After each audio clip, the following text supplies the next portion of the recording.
Coach, whenever you're ready with an opening statement. Well, great win today by our guys. Definitely not pretty. Came from behind, had some opportunities. Offensively, did a nice job there in the first of getting a couple guys on. Briar Hawkins, attacked the first pitch strike and got a sac fly there. And give their offense credit. They attacked Strider. 4 hits in the second inning, all on first pitch strikes. So they were on the attack today, and but Strider did a really good job of limiting his damage. Continued to pound the strike zone. Matt Clark was the difference today for us. Obviously with Spencer being on a pitch count, we needed Matt to be really good for us, and Matt was outstanding. 3 innings, only 1 hit, 4 punch outs, and Carson was Carson. We had opportunities in the 6th. Pretty frustrating. Bases loaded, nobody out. We didn't get anything out of it. Made a mistake there at first base, passed a runner. That was what the review was over. So give Coach Kingston credit for that. That's not always something that you see as the opposing coach. He saw that, and I give him credit for that. But we persevered, and that was a big deal for us. We've had time and time again opportunities to drive runners in, and we haven't been able to do it. But we persevered. We didn't get down, and obviously the 7th inning was huge. Hawkins hit the sac fly. Parker with the big, double 2 RBIs, and then Hack followed it with a single RBI. And I thought we played a really good game defensively today too.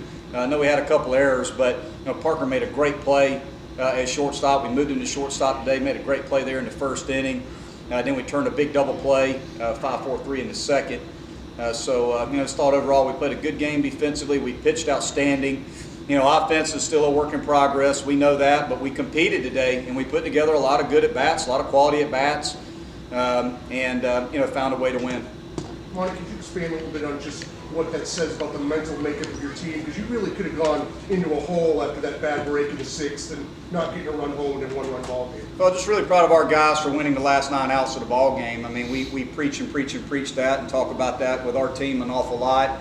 And we did that. Again, we got into the last 9 outs in the 7th inning is when we broke it open, and we pitched extremely well for the last 9 outs of the ball game. And that was the difference in the game. It was a 2-1 game up to that point, and we found a way to win the back half of that game. I just give my guys credit. Again, you could certainly be let down and frustrated in the dugout after the 6th inning that we had, and for us to respond in the 7th inning the way we did, and had another opportunity in the ninth. Again, we're a work in progress on offense. But you just look at it over the course of this weekend. We score 7 runs, 5 runs, and 5 runs. And with our pitching staff, if we play good defense and we get a couple guys going, some of these older guys that have played some for us, we get some of these guys going offensively, then I think our team will only continue to get better. Coach, what was the explanation for the 6th inning on what happened there? Say again? On the replay, what was the explanation? Well, and they got the call right. So what happened in the play? We had bases loaded, nobody out. Dylan had 2 strikes on him. He hit the flare to left field. Well, initially Briar got off the bag because he saw, that it was a low line drive, and then as he was catching the ball, he came back and tried to tag. Once he tried to tag and he dropped the ball, then he had to go to pick up the ball, threw him out. I think when we teach our guys anytime a runner at third tags to tag yourself. So we were trying to tag up in case that throw came to the plate so we could move up to 2nd and 3rd with 1 out. So Hack was at first base, and I don't think Hack was off the bag very much.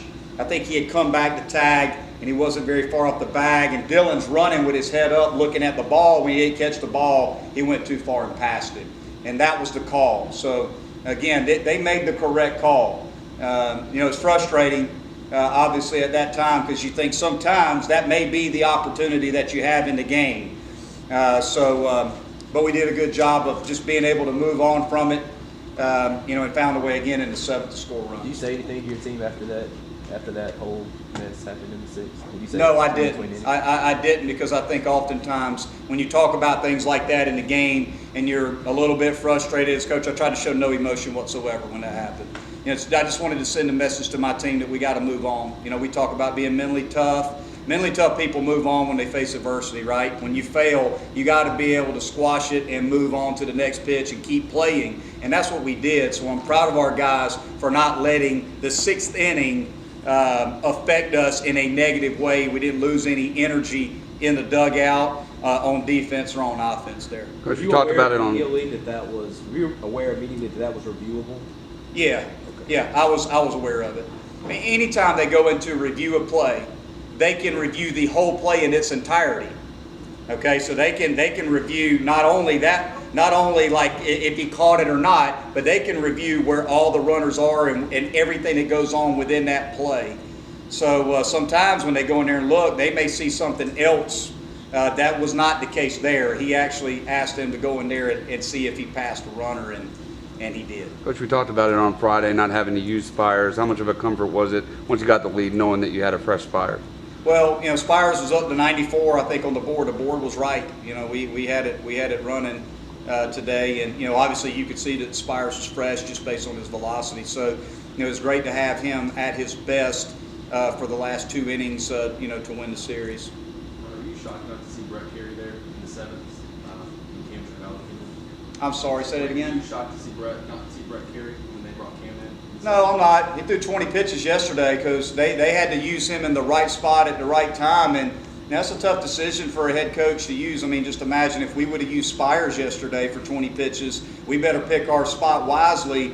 You're talking about running a guy out there with no day's rest, and he's can only probably give you 1 inning. You better pick the right time to bring him in. So no, I'm not. I think that's a tough decision to make for a head coach as far as exactly when you can use a guy when you can only get 1 inning out of him. No, I don't necessarily think it was. I wasn't surprised by it at that point. I felt like they would try to use Carey as late as possible in the ball game. We felt like that, and certainly understand it. Coach, I think it was Mikowski a few games ago slid foot first at the plate, was thrown out. How about the slide by Parker head first to avoid the tag? Yeah, it was. I guess it was obviously a good slide. I didn't get a chance to see it. We can't go in and watch. We don't go in and watch those things. So I thought he was safe. I mean, just based on how the ball hopped up, I thought when the ball hopped up, he got underneath the tag, even though the ball beat him. And you got to give the home plate umpire credit for that, because oftentimes, if the ball beats the runner to the bag, they'll call him out. So you got to give him credit for being in a good position right there. When he caught the baseball, for him to get underneath it. But Parker also needed to have a bigger lead at second base. They weren't even holding him with 2 outs, so we talked about that in the dugout too. Big picture, Monte, what does this series mean? You take 2 or 3. Last year you didn't take 2 or 3. Sounds good to feel. Well, great confidence-wise. I mean, it's great for our guys. Anytime you can win this rivalry, we won a state championship this weekend. That's always a lot of fun. Just great confidence, great momentum going into this week, going into ACC play. But we also have a lot of things that we still got to address. I mean, we still have plenty of things that we've got to work on. But I felt like we had some tough decisions to make today. We moved a lot of pieces around to try to put the right 9 on the field today. Put James at short. Glad that worked out. Put Mac back in there at second base, and put Sam, who we think is our best athlete. With Teodosio being hurt, put him in center field today. So. All in all, we felt like it was our most athletic and best defense to put on the field. And, glad that we found a way to score some runs there, too. Update on Teodosio? I'm sorry. Update on Teodosio? I haven't gotten one. I think he saw the doctors today during the game. I will know more tomorrow. But I do not have official word yet, just because, if I'm not mistaken, I think he was getting looked at today at some point. And, when that was, I'm not sure, just because of all the pregame and then the game going on. I was obviously on the field. I have not heard anything yet. Hope to know more tomorrow. With Matt coming in the way he did, and this is how you guys kind of planned it right now with Spencer. To kind of get out of that inning, how big was that for you guys, the way you got out of it, and kind of get you guys rolling? Well, it was big for us because Matt was at his best. Again, you've got a true weekend starter pitching behind Strider, and I'm proud of Matt. You think about how hard that is. You talk about being selfless as a teammate now. That's a tough pill to swallow. With a guy that was as good as he was as a starter for us last year, to be asked to pitch behind Spencer on a Sunday, and for him to just accept that role and dominate that role says an awful lot about him. We won the series today because of Matt Clark. I mean, Matt Clark is the reason that we won this series against South Carolina, and it just says a lot about how selfless he is, and him embracing his role and doing what he can do to help our team win. So says an awful lot about him as a young man to pitch at his best in the biggest game of the year up until this point. Do you have an update on Sheldon Reed? I will know more hopefully this week on Sheldon. We anticipate Sheldon potentially being available towards the end of the year. We hope so. We're not sure quite yet. We'll know more exactly at some point at the beginning of this week. But there could be a chance that we may be able to get him back towards the end of the year. We'll just have to see. I think Kier hit close to 600 in this series. Just how important is it having him healthy, and what kind of difference does he make? It makes a huge difference. You know, when you got those two guys at the top of the order that can get on base for the guys in the middle. And another key factor for us today is the middle of the order hit.